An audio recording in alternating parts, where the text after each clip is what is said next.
Bonjour tout le monde et bienvenue à un autre épisode du podcast du vrai visage de l'entrepreneuriat. Et aujourd'hui, je suis avec Monsieur Tristan Hubert. Comment ça va?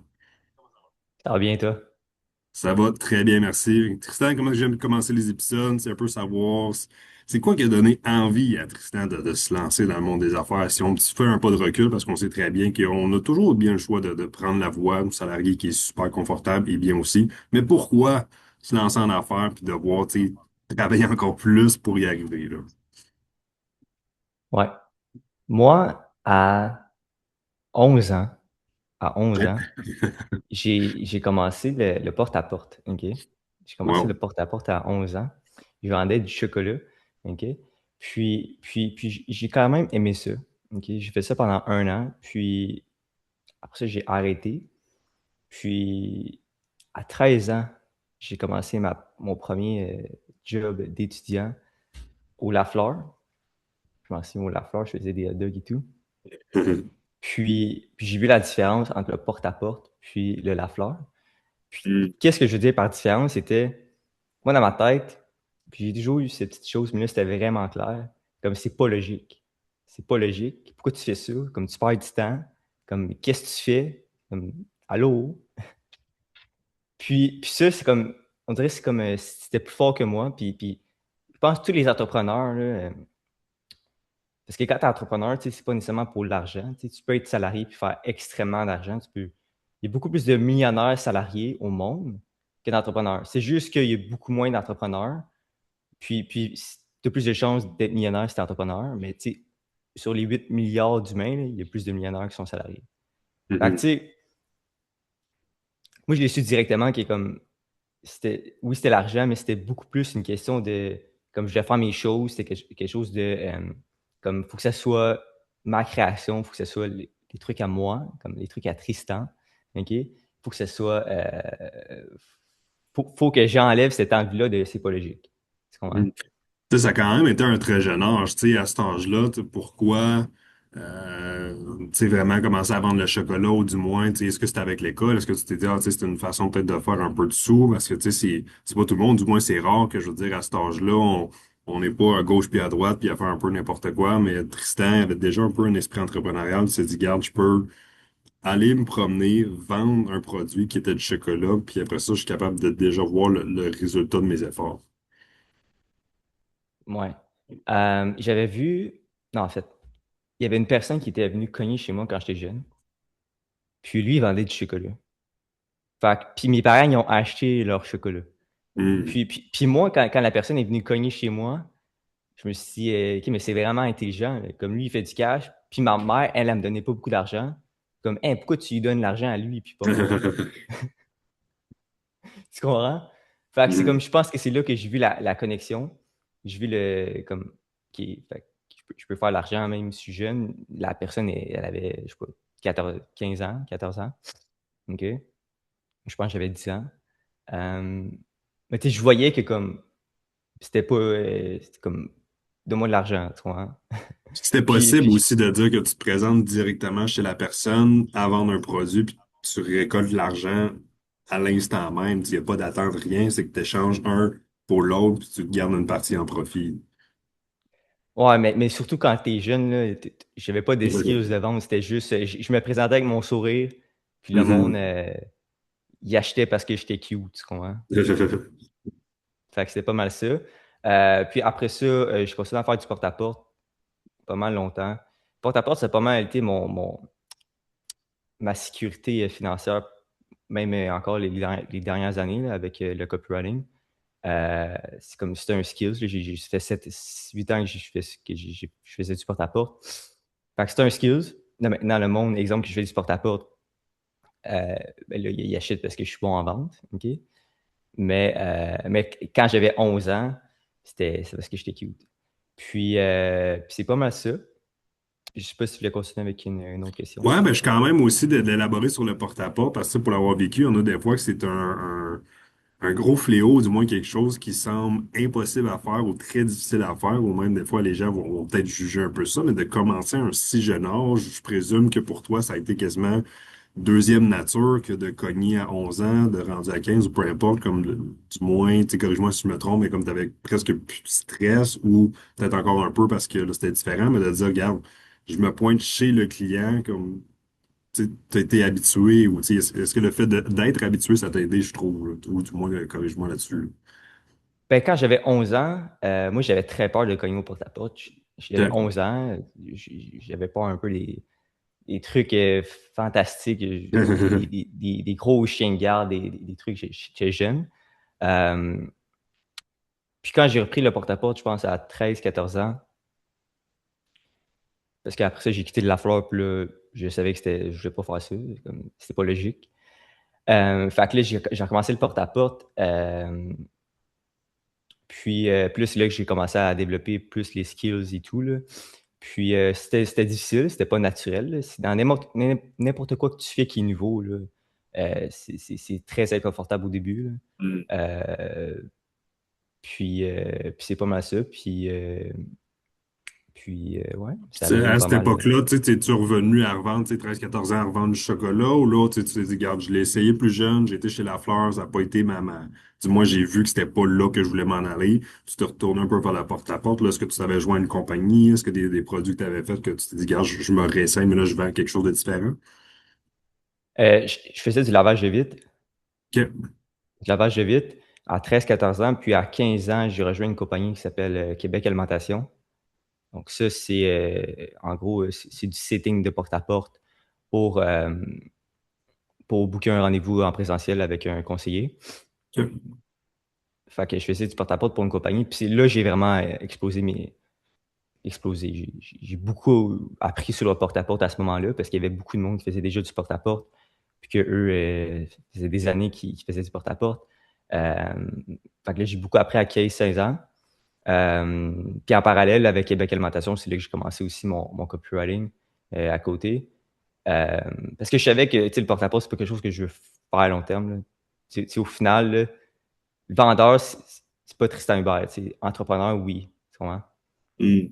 T'as comme appris de ça, je présume, puis à un certain point, tu te dis, regarde, j'ai appris, je suis satisfait, mais comme, tu sais, je cherche un peu, du moins, le prochain défi. Puis de là, justement, que tu as mentionné que le copywriting c'est approché. Tu sais, parle-moi un petit peu de cette transition ou qu'est-ce qui t'a envie après ça de faire ce switch-là.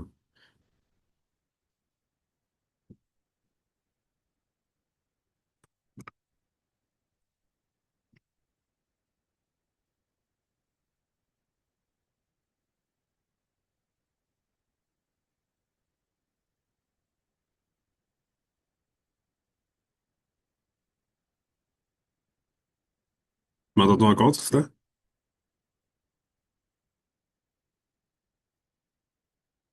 Ouais. Donc à 15 ans, quand je faisais du porte-à-porte pour Québec Alimentation, j'ai commencé le e-commerce en parallèle avec un de mes amis à cette époque-là. Ok. Euh, Puis je faisais du e-commerce, tu sais, c'était pour faire de l'argent au début, là. Fait que j'ai fait une boutique e-commerce dans la décoration intérieure. Fait que j'ai appris, je faisais du Pinterest, je faisais du Instagram, je faisais du e-commerce. Euh, Puis ça avait quand même bien fonctionné. Mais ce que je me suis rendu compte quand je faisais du e-commerce en parallèle, c'est que comme le résultat, là, surtout avec les publicités ou n'importe quoi, c'était tu sais, quand je me formais là, avec tu sais, le media buying, les pixels Facebook, tous les trucs de publicité, c'est que les résultats, ils venaient principalement juste du copywriting. Hmm. OK? Donc, quand je faisais du e-commerce, je me rendais compte que comme il y a un truc là-dedans, comme c'est pas normal. Mais ça, c'est ça qui fait 80% du résultat. OK? Fait que j'ai décidé de me former, je voulais apprendre ça. Puis c'est moi, ça me paraissait très étrange au début. Il y a pas beaucoup de personnes qui se formaient là-dedans. Puis, puis ceux qui l'enseignaient, c'était des geeks, là. C'était vraiment des geeks. Euh, puis c'est là qu'à 16 ans, j'ai découvert David Garfinkel. C'est un podcast. Lui, ça fait 40 ans qu'il fait du copywriting. Wow, OK. T'as carrément trouvé une niche, puis là, tu sais, d'un peu de comprendre la situation, c'est que tu as commencé le e-commerce, il y avait un certain résultat, mais tu as réalisé que 80% de ces résultats-là venaient en partie du copywriting. Fait que pourquoi ne pas comme focuser puis apprendre sur ce qui permet réellement de faire avancer la machine. Ouais, c'est ça. Puis là, ce que j'ai décidé de faire, c'est d'arrêter l'e-commerce. De toute façon, comme c'était pas vraiment. C'était sérieux, mais c'est pas vraiment C'était sérieux non plus. c'était plus comme une opportunité que comme ton ami t'a présenté, puis tu t'es dit, regarde, on va l'essayer, Ouais. puis là, tu as réalisé qu'il y a peut-être autre chose de ça, encore une fois, que tu as appris, qui te passionnerait peut-être un peu plus, mais que tu réalises que c'est ça qui permet de faire peut-être avancer même encore plus les business. Là. En fait, non. OK. Au début, le copywriting, ça me passionnait vraiment pas, ça m'ennuyait extrêmement Hmm. beaucoup. Mais je voyais que ça, il y avait plus de potentiel pour faire de l'argent. Fait que, tu sais, au début, j'étais vraiment dans une optique, surtout avec le e-commerce, là, de faire de l'argent.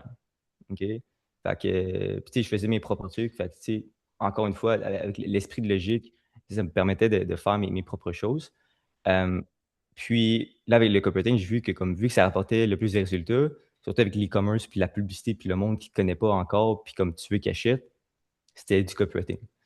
Puis là, ce que j'ai décidé de faire, j'ai décidé d'aller cogner, d'aller dans mon quartier. J'habitais à Saint-Jean sur Richelieu avant, aller dans des pizzerias, tester des trucs, surtout avec les emails, puis des petits funnels présentiels. Puis j'ai vu que ça apportait quand même des résultats. Juste avec du copywriting, rien d'autre. Je faisais rien d'autre. Puis c'est là que j'ai commencé à me nicher en tant que freelance copywriter à partir de 16 ans. Mais il y a une chose, tu as dit aussi tantôt que j'ai adoré aussi, c'est en tant qu'entrepreneur, c'est pas nécessairement faire ce qui nous passionne, c'est de faire, comme tu as dit si bien, ce qui rapporte aussi. Parce que oui, des fois, un entrepreneur dira, je vais faire quelque chose qui me passionne, mais en réalité, si à la fin de la journée, il n'y a pas d'argent qui rentre, t'es pas plus avancé. Ouais. Mais si t'es capable de te nicher vers quelque chose que tu sais que tu peux peut-être au fil du temps bâtir une expertise, puis que ça rapporte des résultats et qu'en bout de ligne, ça rapporte de l'argent, ben là, on a tu sais, un vrai créneau qui permet de scaler. Ouais. Puis c'est drôle parce que, tu sais, au début, comme que je t'ai dit, je trouvais ça vraiment ennuyant parce que moi, quand j'étais à l'école, puis je pense que n'importe qui, là, l'écriture pour moi, c'était la pire matière au monde. C'est comme français, c'est arc. C'est pas ça. Puis quand je fais copywriting, fait comme ah, OK, je le fais. Mais comme un an après, comme au début de mes. Je commençais comme fin 15 ans, au milieu de mes 16 ans, je commençais à écouter, comme je t'ai dit, David Garfinkel toute la journée. Et toute la journée, là, moi, je me réveillais, je mettais mes écouteurs, j'écoutais son podcast, puis je travaillais pour des clients, je commençais à travailler pour des clients infopreneurs, là, ceux qui vendent des produits en ligne, qui n'ont pas nécessairement de matière physique, mais un produit digital comme des formations, des programmes, peu importe. Euh, puis là, j'étais vraiment là-dedans. Puis là, j'ai commencé à aimer cet univers-là. Puis à aimer un peu plus l'écriture. Euh, fait que c'est là que la passion, je pense qu'elle a commencé à un peu plus monter.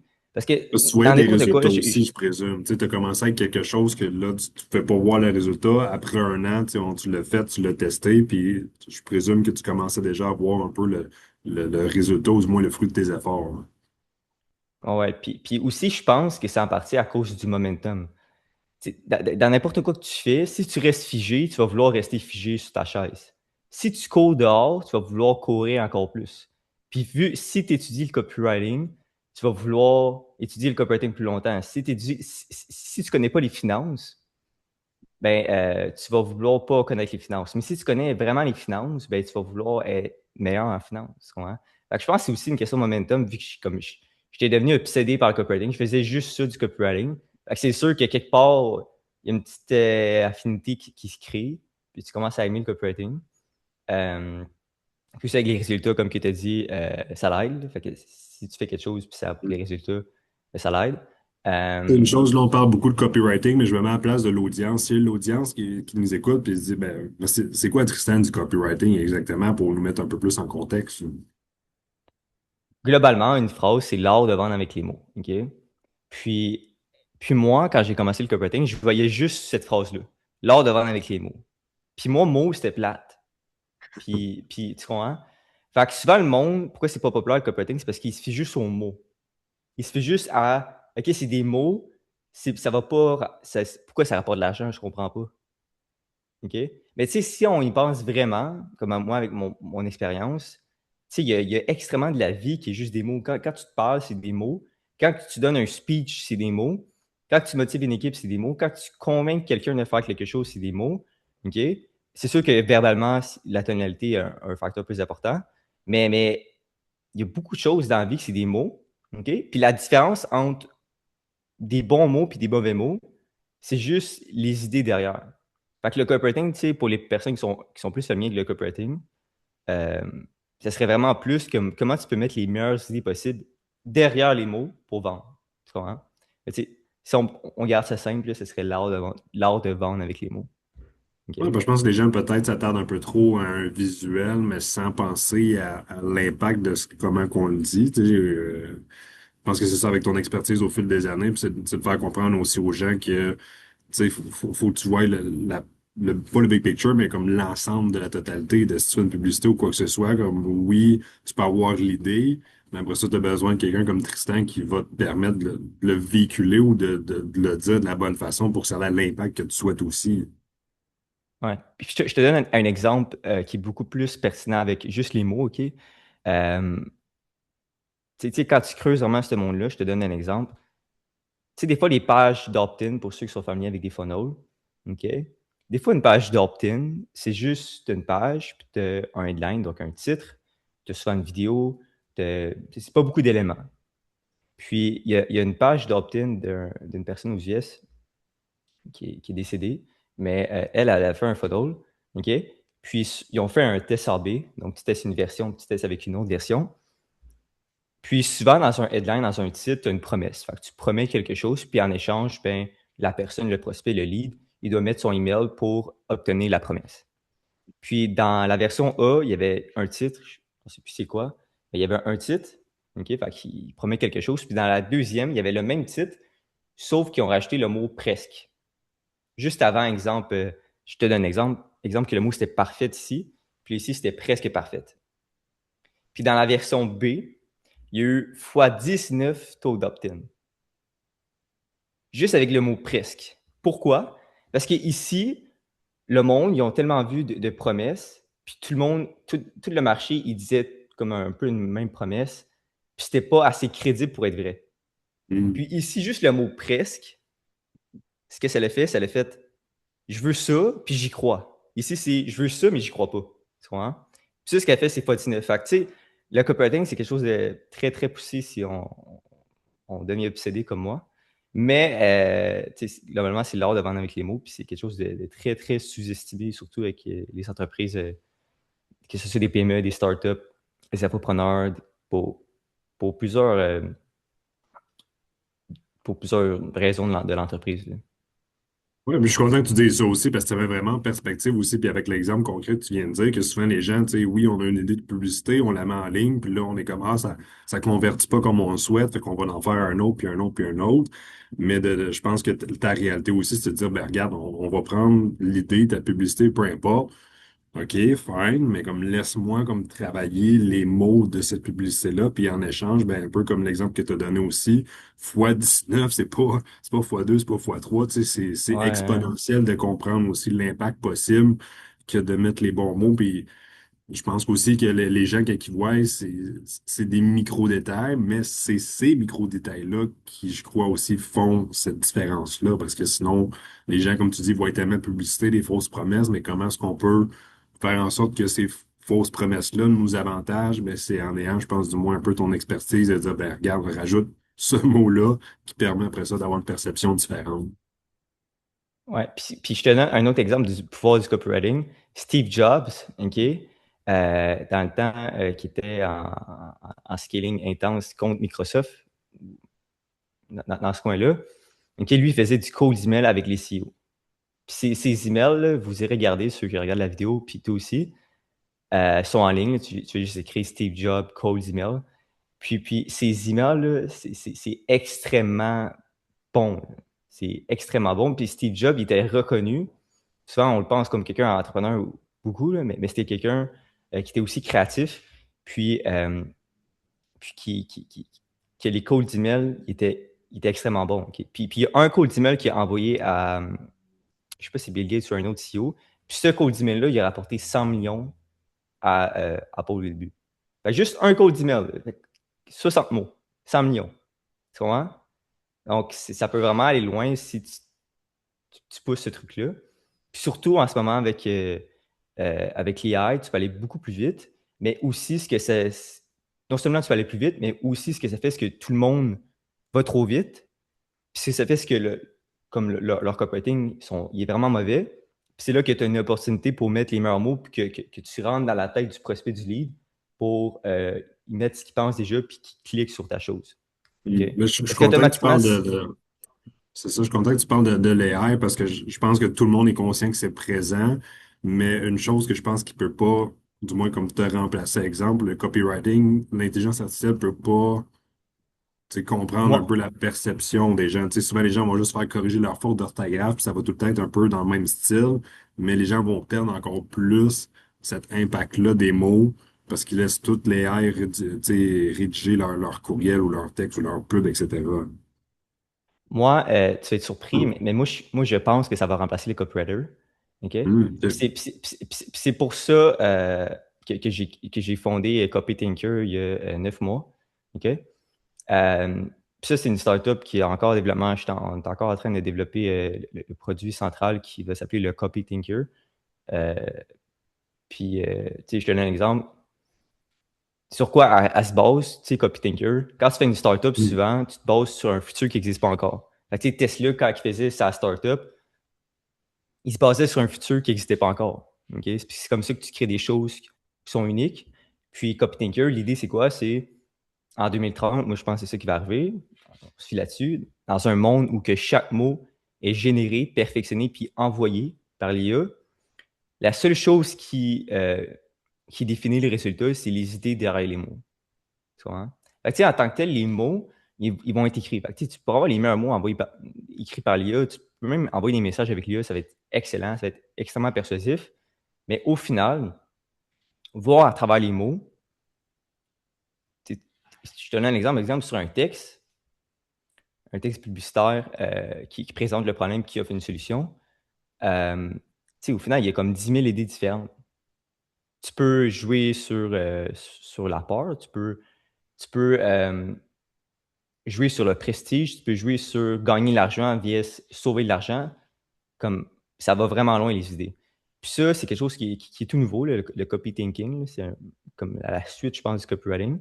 Puis le copy thinking, c'est l'art de vendre avec les idées derrière les mots. Tu comprends? Puis, puis je pense que l'AI va remplacer les copywriters. Mais je pense aussi que les copy thinkers, comme moi j'appelle, euh, vont être là plus longtemps. Puis même, je pense que ça va être un nouveau skills dans plusieurs compagnies qui va commencer à exister. Parce que si les mots sont pareils partout, si tu reçois un email, tout le monde a les mêmes mots. Si tu vois une publicité, c'est les mêmes mots partout. Si tout le monde se ressemble, ben, tu sais, au final, si tout le monde se ressemble, qu'est-ce qui différencie l'autre? C'est Exact. juste l'approche, c'est juste l'idée, c'est juste l'angle, c'est juste comment tu positionnes tes mots, c'est juste la forme, c'est les idées. Moi, je pense que c'est ça. Fait que je pense que c'est vraiment le copy thinking dans les prochaines années. Puis une fois que tu as l'idée, une fois que tu as la bonne idée pour exemple ton script, peu importe, tu dis à l'IA, voici mon idée, tu peux faire ça, je te fais confiance, peu importe. Fait qu'un peu comme là, c'est justement, là, je reviens un peu sur ton côté de ton histoire aussi, c'est que tu as vu la tendance aussi avec le AI qui est comme, tu sais, les gens l'utilisent, vont l'utiliser, puis c'est pas là pour partir. Fait que comment est-ce qu'on peut prévoir d'avance la prochaine vague ou la prochaine étape, de dire, bon, ben, tout le monde, à un certain point, va faire créer, corriger, peu importe, leur texte par l'IA. Mais comment est-ce qu'après ça, nous, on peut apporter la plus-valeur? Va être un peu avec copy taking, puis c'est-tu, tu sais, il y a 9 mois, tu voyais le trend de l'AI arriver, puis tu as un peu pris le temps de réfléchir sur c'est quoi un peu la façon d'être avant-gardiste par la suite? Ça revient aussi au début, là, tu sais, quand j'étais freelance, je fais encore un peu de consulting à côté, là, parce que le CopyThinker, j'ai mis une deadline pour septembre, là, le premier produit officiel. Mais à côté, je fais encore un peu de consulting, mais tu sais, au final, avant, j'étais beaucoup plus freelance, puis tu sais, freelance, tu sais, au final, ça revient un peu à la logique. Tu sais, c'est pas ton entreprise à toi, tu sais. Tu peux pas te décider, tu aides, tu fais ton skill, c'est un talent, Mais tu sais, ça reste au final que c'est pas ton entreprise. Puis c'est correct. C'est correct, c'est pas ton entreprise. Mais moi, je voulais mon entreprise. Puis avec le copywriting et tout, tu sais, indirectement, quand tu fais du copywriting, tu développes ta créativité. C'est un skill très créatif. Euh, puis une nuit, avant de me coucher, j'ai eu juste l'idée de le copy thinker. Ça arrive de même, il n'y a aucune magie. Puis je dis go for it. Fait que j'ai commencé à travailler là-dessus une bonne partie de mon temps. Puis je vais continuer à faire ce que je fais. Puis, puis let's go for it. Fait que, tu sais, c'est un peu transitionnel aussi parce que tu es là-dedans depuis les 3, 4 dernières années aussi. Fait que tu sais, ton expertise s'est développée, puis comme tu dis, l'aspect créatif de justement vouloir créer après ça ta propre compagnie aussi. Puis si on se lance un petit horizon de temps, c'est-tu un projet, comme tu as dit, deadline septembre? Puis, tu sais, mettons, si on se met sur les 5 prochaines années, on va vraiment essayer de bâtir ça pour être capable de devenir un peu vu que, comme tu prévois que les copywriters vont être remplacés par le AI, ben ça va venir un peu en synergie avec l'AI aussi. Fait comme ça, on pourra, tu sais, faire scaler davantage la business. Mais c'est aussi une question de timing, là. Tu sais, si je le lance trop tôt, puis le marché n'est pas Oui, encore prêt pour recevoir mon produit, c'est peut-être que je vais le lancer trop tôt. Fait que c'est quelque chose qui est très vicieux, là. C'est pas blanc ou noir, là. C'est vraiment, faut que tu sois à la bonne place au bon moment avec le bon produit. exact. Fait que j'analyse, puis c'est toujours important, surtout en ce moment, là, comme ça va vraiment vite. Tellement de choses qui se passent, là. Je sais pas de toi, là, mais euh, j'ai vu à un moment donné qu'il y avait des entrepreneurs qui se faisaient, je sais pas, 30, 40 ans qui étaient entrepreneurs.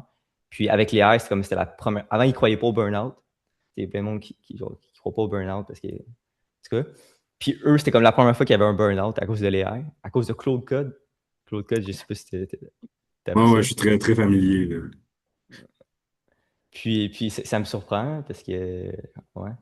Puis ça va vraiment. Mais c'est vrai que ça va vite, on n'a jamais eu autant d'informations. Fait que selon moi, c'est important de step back un peu. De savoir step back, aller de l'avant, step back, aller de l'avant, step back, aller de l'avant. Ouais, Je ben, pense je que suis c'est content en important quand fait tu que veux. tu dises ça, parce que j'ai écouté un épisode de podcast qui parlait un peu de l'AI, un peu, puis un peu de ce que tu viens de dire au niveau des burn-out, de dire qu'avec exemple Claude Code, ceux qui sont pas familiers, c'est qu'on a tellement d'informations hyper rapidement, puis on peut tellement faire avancer des projets qui pourraient prendre des semaines et des mois en temps normal, mais là, on se fait lancer toute l'information en quelques minutes, quelques heures, fait que souvent, on dirait que même comme tu as dit, c'est de réussir à prendre un break parce qu'on peut tellement faire avancer des projets rapidement que notre cerveau est même pas capable de comprendre tout ce qu'on fait dans les instants qui suivent. Mais c'est ça, tu sais, petite parenthèse pour dire, c'est ça, effectivement, ça va très, très, très vite. Puis oui, je pense que c'est de comprendre, de dire, ben regarde, ça, c'est une période pour faire avancer le projet, mais on doit être capable de reculer, respirer un petit peu, puis après ça, on peut se relancer. Puis surtout, là, j'ai fait une campagne dernièrement pour un store e-commerce. Puis quand je fais un projet copywriting pour du consulting, tu sais, moi, j'ai pas beaucoup de clients, j'ai pas beaucoup de clients à la fois quand je fais du consulting.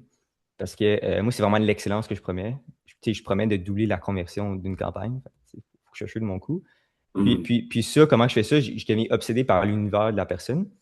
Puis, tu sais, là, dans l'e-commerce, tu sais, ça paraît plate, là, mais tu sais, je vendais un calendrier. Ok? Je vendais un calendrier. Je ne vais pas tout expliquer l'histoire, mais j'ai dû étudier vraiment euh, comme pourquoi ce serait un calendrier, puis pourquoi pas un Google Agenda. Tu comprends? Puis ce que je me suis rendu compte dans ce processus-là, c'est que l'humain, OK, il n'est pas fait pour taper sur un ordinateur. Comme taper, là, ton cerveau, il ne comprend même pas.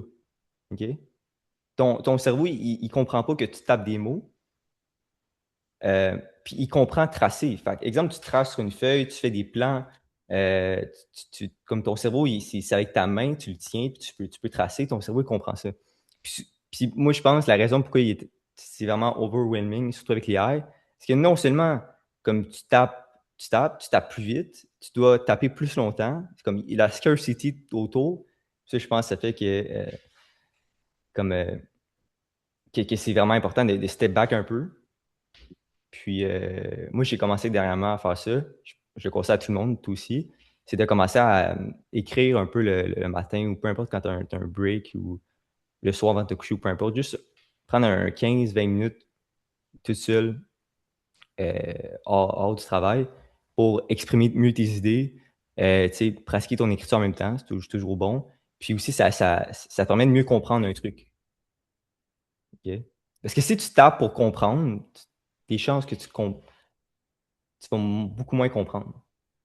Ouais, ben, en fait, je suis content, même si tu sais, là, on divague un peu de ton histoire, mais ça reste hyper Ouais, important parce que ça s'en vient de plus en plus présent de dire. Tu sais, on utilise l'IA de plus en plus, tout est par téléphone, tout est par écrit, mais tu sais, même à l'école, il y a certaines écoles que c'était juste avec les ordinateurs, mais comme tu as dit, c'est qu'on le fait de perdre cet aspect d'écriture-là, c'est qu'on perd aussi notre aspect de créativité. Là, notre aspect de créativité, on veut que ce soit l'IA qui le fait pour nous. Fait que, tu sais, si on donne tout de l'avant en intelligence artificielle, il va rester quoi pour nous en termes de créativité si on fait plus rien? Fait que oui, je pense que, comme tu dis, de reprendre le temps de se ressourcer, d'écrire, de faire des choses, tu sais, plus textiles, du moins, fait que je pense que ça permet de remettre les pieds sur terre dans un sens.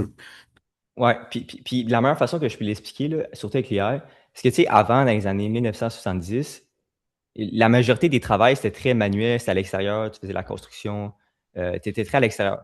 Fait que, tu sais, souvent, le monde, il avait pas besoin d'aller au gym pour être en shape. Tu Hmm. sais, eux, comme c'était leur quotidien, c'était déjà de l'effort physique. Aujourd'hui, comme depuis 10 ans, la majorité des emplois, ils sont devenus, en remote, donc à distance. Puis là, on a vu une hausse des personnes qui sont allées au gym. Fait comme à t'entretenir physiquement, c'était quelque chose que tu devais planifier dans ton agenda. Puis moi, je pense avec l'intelligence artificielle, ça va être la même chose, mais pour le cerveau.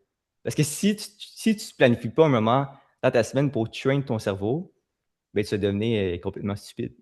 Comme tu peux devenir complètement all of shape si tu fais rien, que tu restes juste chez vous, tu fais rien. Fait que moi, je pense que c'est ça qui va arriver, surtout avec l'IA, parce que même si l'IA fait ton travail, tu veux pas devenir stupide, là.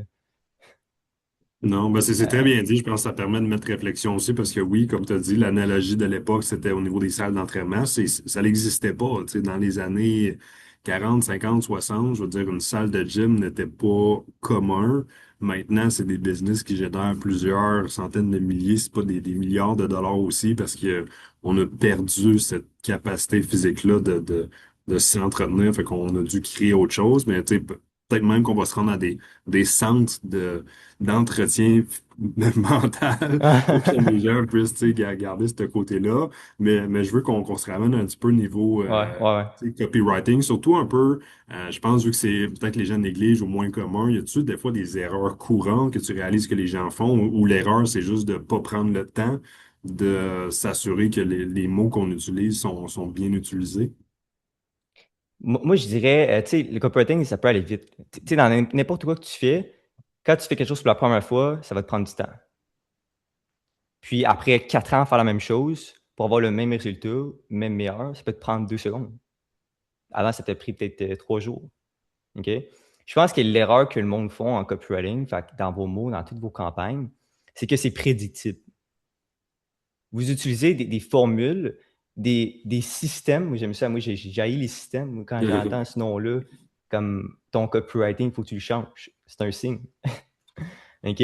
Parce que les mots, tu sais, méthodes, et surtout le copywriting émotionnel avec les funnels en ligne, les campagnes, tu sais, ces mots-là, c'est quelque chose que le monde, ils ont déjà vu, puis ils ont des mauvais souvenirs de ça. Puis quand tu es imprédictible, quand c'est Apple, quand ils ont lancé leur iPhone, c'était imprédictible. C'était nouveau. Puis le copywriting, c'est la même chose avec une commodité, avec un service qu'il y a d'autres compétiteurs qui offrent. C'est juste une game, comme que je t'avais dit, d'idées. Une game de positionnement. Fait que tu sais, le truc que je vois le plus souvent, l'erreur, ce serait de vraiment être beaucoup plus imprédictible, sans pour autant que ça devienne compliqué. OK? Fait que vraiment de deep, de zoom in sur, ce que tu proposes. Parce qu'il y en a beaucoup, c'est juste de l'enflure verbale. C'est comme tu promets des choses, mais il y a rien en arrière. Comme ta méthode, ta nouvelle méthode 2.0 sur ton headline, tu sais, au final, si je m'en vais chez toi puis tu me montres comme elle existe pas ta méthode. Le but, c'est qu'elle existe, qu'il y ait quelque chose. Tu comprends? Que le but, c'est que ta méthode, ça soit toi qui l'as créée, que toi, tu l'as découvert, que le truc que tu promets, ça soit solide, puis tu peux le backer. Puis quand tu peux le backer, le monde, il sent ça. Il sent que c'est vrai, il sent qu'il y a quelque chose derrière. Comme, tu sais, à la pause, tu le sens qu'il y a quelque chose. Tu comprends? Tu vas pas recevoir un colis puis il n'y a rien dedans. Tu vois, hein? C'est la même chose avec ton funnel. Comme il faut que ça soit, qu'il y ait quelque chose. Puis ça peut être n'importe quoi. Ça peut être juste, si exemple, ça fait 40 ans que tu fais quelque chose, ça peut être juste ta crédibilité. Fait que toutes tes promesses marketing, ils vont être backés par des mots qui montrent, exemple, soit avec des visuels, soit avec des mots, ton parcours. Comme il y a 17 ans, j'ai fait cette découverte-là. Il y a 12 ans, j'ai travaillé avec lui. Tu vois? Ça, c'est quelque chose qui existe. OK? Ça peut être quelque chose aussi de scientifique, ça peut être quelque chose de technologique, ça peut être juste quelque chose qui est pas prédictible. Non, ben en fait, tout ce que tu dis, c'est excellent. On dirait que j'imbibe ça comme de l'or, là, mais de vraiment, c'est parce que souvent, je pense que les gens sont trop prédictibles, c'est toujours la même chose, puis ils réalisent pas qu'en tant que personne, ils ont du personnel, ils ont du vécu qu'ils pourraient mettre de l'avant, un peu comme tu dis, de Ouais, dire, ben, c'est quoi ton histoire, au lieu de juste copier ce que d'autres choses que tu vois en ligne pour leur faire pareillement, ben, utilise vraiment ton histoire, ta personne, tes ouais. outils, tes avantages pour après ça te mettre de l'avant puis de la bonne façon. Puis le personnel, là, le mot personnel, c'est la meilleure façon que tu peux devenir imprédictible. Parce qu'il n'y a pas deux toi dans le monde. Hmm. Ça, c'est le meilleur. Ça, là, tu m'as donné de l'aide là-dessus, là. Personnel. Utilise ton histoire à toi, là. Puis ça peut juste être quelque chose de vraiment simple. Exemple que tu veux convaincre quelqu'un à faire quelque chose. Juste, exemple, commencer avec ton hook. Tu peux juste dire, ah, hier soir, j'étais au Starbucks, puis il m'est arrivé ça. Ou quelque chose de plus précis, mais juste comme c'est toi qui c'est arrivé. Il n'y a pas quelqu'un d'autre qui c'est arrivé à toi. Fait que devenir imprédictible sans pour autant que ça devienne familier, sans pour autant que ça devienne compliqué, je pense que c'est la meilleure astuce de copywriting en ce moment. Surtout que tout le monde se ressemble en ce moment, là. Comme moi, la question que je demande souvent avec les personnes pour les convaincre de travailler avec moi, c'est quand la dernière fois que toi, tu as vu t'as vu une campagne, puis que tu as cliqué dessus, puis comme tu n'as pas hésité, puis comme OK, ils m'ont eu, c'est correct. Comme, c'était vraiment personnel, tu t'es senti concerné, là. Mais ça fait quand même longtemps, là. On perd ce truc-là. Je pense que c'est de plus en plus important en ce moment, là. Ouais, ben en fait, encore une fois, j'adore ce que tu dis parce que oui, on dirait que les gens perdent peut-être même le côté humain de vouloir mettre leur histoire ou c'est juste, c'est ça, du pareil au même. Et je pense que les gens ont tellement à gagner de parler de leur vécu parce que, comme tu dis si bien, je veux dire, il n'y aura jamais deux toi, deux personnes qui ont vécu la même Ouais. chose. Du moins, les probabilités sont très minces. Mais c'est ça, je pense, c'est de trouver un peu d'une façon de se mettre de l'avant puis de la bonne façon. Je pense que c'est de quoi que les gens négligent puis ont tendance à même oublier. Ouais. Ouais, Puis ouais. tu sais, S'utiliser, c'est vraiment. Ouais. exact. Puis, tu sais, Tristan, un peu comment que, du moins, je veux nous amener tranquillement vers une conclusion de l'épisode. J'aime aussi terminer aussi en disant, là, on t'a terminé sur des très bons sujets, mais aussi si les gens, il y aurait juste une chose à se retenir, parce que si je me mets un peu dans la peau de quelqu'un qui écoute un podcast, souvent, il y a beaucoup d'informations qui est dit, mais souvent, je pense que la valeur importante, c'est du moins retenir une chose. Fait qu'il y aurait-tu, tu sais, une phrase, un truc ou un produit, peu importe, qu'en tant que copywriter, tu te dis, garde, ça serait important que je te donne cette information-là pour que tu puisses la garder par la suite. Ouais. Tu sais, j'aurais un truc que j'ai à dire. Ce serait que si vous avez une campagne en ce moment de marketing, puis que vous avez des corrects taux de conversion, le seul truc, OK, pour gagner la game, OK, c'est oublier tout, c'est juste de comprendre. Juste le mot comprendre. Faut que tu comprennes. OK? Faut que tu comprennes ce que tu fais. Faut que tu comprennes ton produit. Faut que tu comprennes mieux que tout le monde. Puis quand tu comprends automatiquement, tu vas faire des actions qui sont claires, puis qui sont potentiellement différentes. Fait que juste comprendre ta campagne, juste comprendre, je pense que c'est le meilleur moyen de conclure cet épisode-là. Non, mais j'adore. En fait, c'est ça, parce que je pense que les gens font juste toujours mettre de l'avant, vouloir faire plus sans prendre le temps de comprendre pourquoi, tu sais, telle chose ou tel produit ou telle façon a été mis de l'avant. Mhm. Puis aussi, tu sais, Alex Hormozy, il disait, là, puis c'est beaucoup lié avec ça, là. Tu sais, au final, tu n'as pas à comprendre tout. Mais comme il faut que tu dises non à des opportunités, puis c'est correct. Mais à ceux que tu dis oui, comme va all-in, comme donne ton 1000%, puis sois all-in.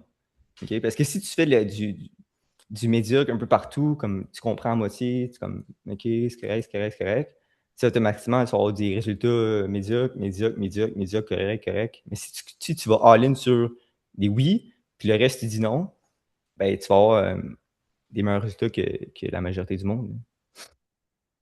Très, très beau mot de la fin. Je te remercie beaucoup, Tristan, pour ta Yes, ça participation marche. aujourd'hui. Ça marche. Merci à tous, puis on se voit au prochain épisode, là. Ciao. Salut.